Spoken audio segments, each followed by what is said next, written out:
घड़ी की सुइयां आज कुछ ज़्यादा ही तेज़ चल रही थी, या यूं कहें कि सिर्फ हमें लग रही थी। आज फिर लेट हो गए यार कोचिंग के लिए। लेकिन इन जनाब को तो अपने स्प्रिंग रोल्स की पड़ी थी। माई सेल्फ मोहित, और ये भुक्कड़ मेरा यार विवेक। अजीब जानवर है, कितना भी खाए भूखा ही रहता है। ये लाइंस शायद इसी के लिए बनी थी। जनाब बैठ के भी तो इंतज़ार किया जा सकता है। खड़ा रही यहीं पर, उसने उतावलेपन में कहा। और एक तो ना जाने इसको स्प्रिंग रोल बनते हुए देखने में क्या मज़ा आता है। शायद वैसे ही जैसे एक आशिक को प्यार में आता है। आग की तपन को मैं अपने चेहरे पर महसूस कर रहा था, पर विवेक तो अपनी ही मोहब्बत में मशगूल था। लो बन गए स्प्रिंग रोल्स, उसने कहा। ठूस ले फिर जल्दी से, नहीं तो आज फिर सुनेंगे उस मेहता से। मैंने भी ताने कसते हुए उसे कहा। अबे क्यों टेंशन लेता है, तेरा भाई किस दिन काम आएगा, उसने बड़े टशन में कहा। और मुझे पता था कि ये अपनी शेखी फिर बगाड़ देगा। वैसे सच सच बता, किस बात की जल्दी है? मेहता की डांट का डर या जानवी को देखने की बेकरारी है? शैतानी शक्ल बनाते हुए विवेक ने कहा।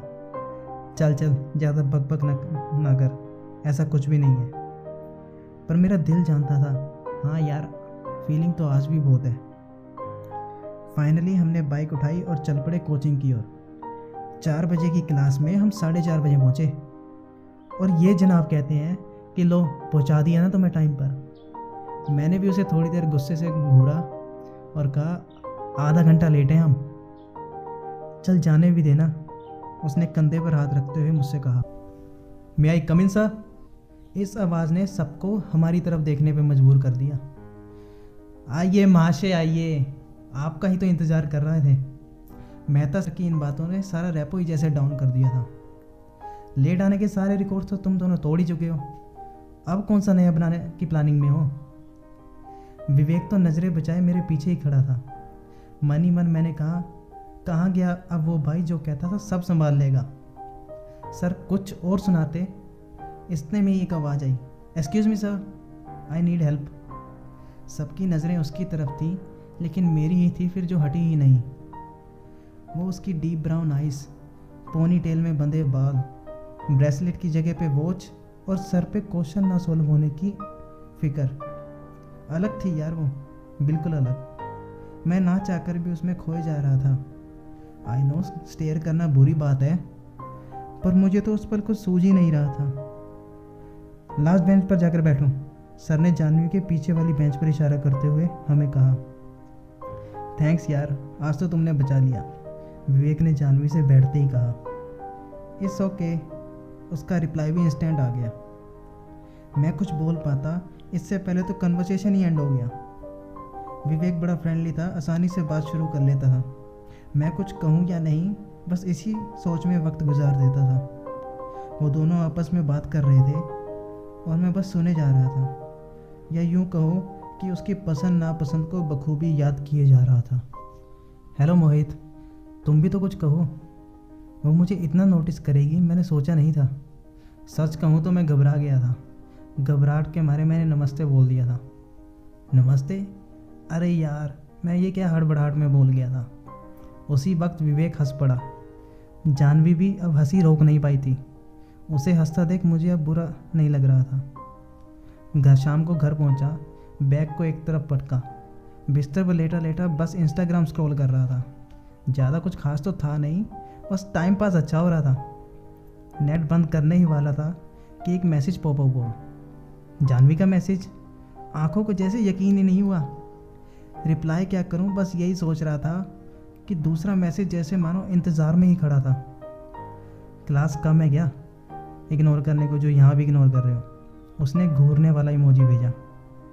नथिंग सो, मैंने भी टाइप कर दिया। देन हाउ, उसका रिप्लाई आया। I just never wanted to disturb you and Vivek, मैंने भी लिख दिया। फिर सामने से उसका नो रिस्पॉन्स। ना जाने क्यों मेरी बेचैनी बढ़ा रहा था। वेट करते करते कब आँख लग गई पता ही नहीं चला। फ़ोन चेक किया तो वही ब्लैंक पड़ा था। मेरी ज़िंदगी की तरह इसमें भी कुछ ज़्यादा खास नहीं रखा था। अगले दिन 4 बजे की क्लास में हम 3:45 बजे ही पहुँच गए। खाली क्लास भी मानो जैसे हमें देख कर हैरान थी। आज कैसे इतनी जल्दी आ गए, इसी सोच से परेशान थी। जानवी को आता देख हम दोनों ने बोला, हाय जानवी। पर मेरे तो हाय का उसने कोई रिप्लाई ही नहीं दिया। रात की नाराज़गी का असर शायद अभी भी था। खुद से कहे या ना कहे, लेकिन उसका चेहरा सब बयां कर रहा था। मैं कुछ कह पाता, इतने में सर की आवाज़ आई, Mohit and Janhvi, go back to your seats. Class में बैठा मैं बस अफसोस कर रहा था। अनजाने में की गई गलती पे खुद को ही कोस रहा था। फिर ना जाने कहाँ से दिमाग में एक ख्याल आया। झट बैग से एक नोटबुक निकाली और आई एम सॉरी के साथ एक स्माइली बना दिया। नोटबुक विवेक को देने भर की दे रही थी और मैं उससे कुछ कहता उससे पहले ही उसने जानवी को पास भी कर दी थी। क्लास ख़त्म होते ही मैं अलादीन के जिन की तरह जानवी के सामने था। नोटबुक खोली तुमने? मैंने उससे पूछा। उसने मेरी तरफ देखा, इट्स ओके, इन 2 शब्दों में मेरा जवाब दे दिया। सो फ्रेंड्स, मैंने भी देरी ना करते हुए अपना हाथ आगे बढ़ा दिया। उसने भी हंसते हुए हाथ मिला लिया।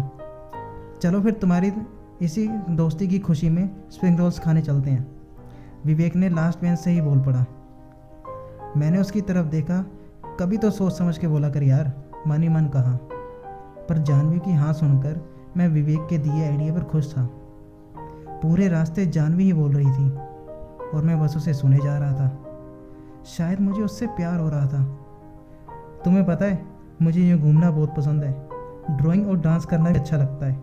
स्पोर्ट्स में मुझे कुछ खास इंटरेस्ट नहीं है, पर पॉपकॉर्न खाते हुए क्रिकेट देखने में काफ़ी मज़ा आता है। चलते चलते अपने बारे में वो सब बता रही थी। जाने अनजाने ही सही, वो मेरे दिल के बहुत करीब आ रही थी। स्प्रिंग रोल्स खाते हुए भी मैं और विवेक सिर्फ उसकी ही बातें सुन रहे थे। विवेक का तो पता नहीं, पर मैं उसकी बातों में खोए जा रहा था। चले अब, विवेक ने कहा, क्योंकि घर जाने का टाइम भी तो हो गया था। आज मैं खुश था, शायद जितना सोचा उससे कहीं ज़्यादा हो रहा था। हम सब काफ़ी अच्छे दोस्त बन गए थे, या यूँ कहो हर क्राइम में पार्टनर हो गए थे। वो क्लास में मस्ती करना, मना करने पर भी शरारतें करना, लेक्चर बंक करके आलू चाट खाने जाना और मेरा जानवी को बाइक सिखाना। कितना जिया था मैं उन पलों को। पर वक्त कब निकल गया पता ही नहीं चला, और क्लास का आखिरी दिन कब आ गया अंदाज़ा ही नहीं लगा। मैं उसे यूँ जाने तो नहीं दे सकता था। प्यार हो गया है उससे, ये सीधा भी तो नहीं कह सकता था। उसकी निगाहें क्लास में हर दफ़ा मुझे ही देख रही थी। क्या वो भी मुझसे ही मेरी तरह जवाब मांग रही थी? चलो, all the very best for your future, कह के सर ने क्लास एंड की। मेरी तो जैसे सांसें ही थम गई थी। सब जाने लगे तो मैं भी भीड़ के संग हो लिया, पर विवेक ने मुझे रोक दिया। पागल है क्या? अभी नहीं कहेगा तो कब कहेगा? कह के उसने मुझे क्लास में धकेल दिया। जानवी जैसे मेरा ही इंतज़ार कर रही थी। उसकी आंखें जैसे मुझसे ही सवाल कर रही थी। मैं नहीं कह पाऊंगा यार, मेरी आंखें साफ कह रही थी। जानवी शायद बिना कही समझ चुकी थी, और मेरी दी हुई नोटबुक मेरे हाथों में रखते हुए उसने कहा, मोहित, तुम्हारी चुप्पी 2 जिंदगियों को उलझा रही है। चलो अब कह भी दो जो बात दिल को अंदर ही अंदर खाई जा रही है। मैंने कहा, आई लव यू जानवी, और ऐसा कहते ही मैंने उसे सीने से लगा लिया।